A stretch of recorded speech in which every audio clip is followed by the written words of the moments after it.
let's learn past tense in German. It's actually very easy. First, we conjugate the verb haben. Ich habe, du hast, er, sie, es hat, right? Wir haben, ihr habt, sie, sie haben.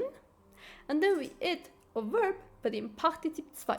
Partizip 2, it means we add ge. And then, at the end of the verb, we add te. For example, arbeiten. In Partizip 2, it will be gearbeitet.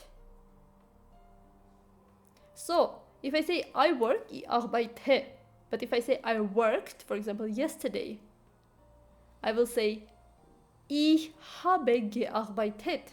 You worked. Du hast gearbeitet. He worked. Er hat gearbeitet. We worked. Wir haben gearbeitet.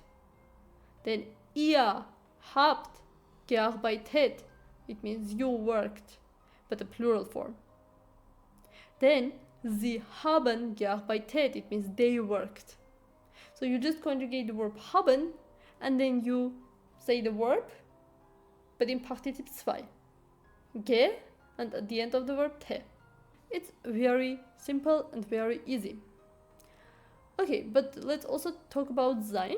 So sometimes we conjugate, instead of haben, we conjugate the verb sein.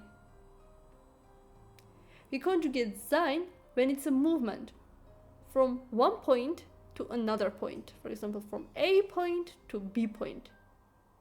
There are only a couple of words that we use in this case. For example, gehen, right? When we say gehen, we mean that we go from one place to another.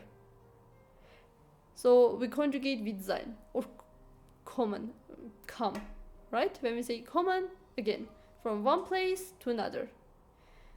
For example, gehen, it's a regular verb. When you want to say I went, in German you can say ich bin gegangen.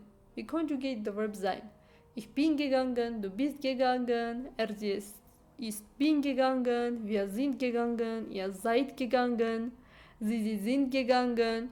So if it's a movement from one place to another, like go, come, or drive, fahren, gehen, kommen, these verbs that from one place to another, you go from one place to another, then you conjugate with sein. Hey, you! Don't forget to subscribe!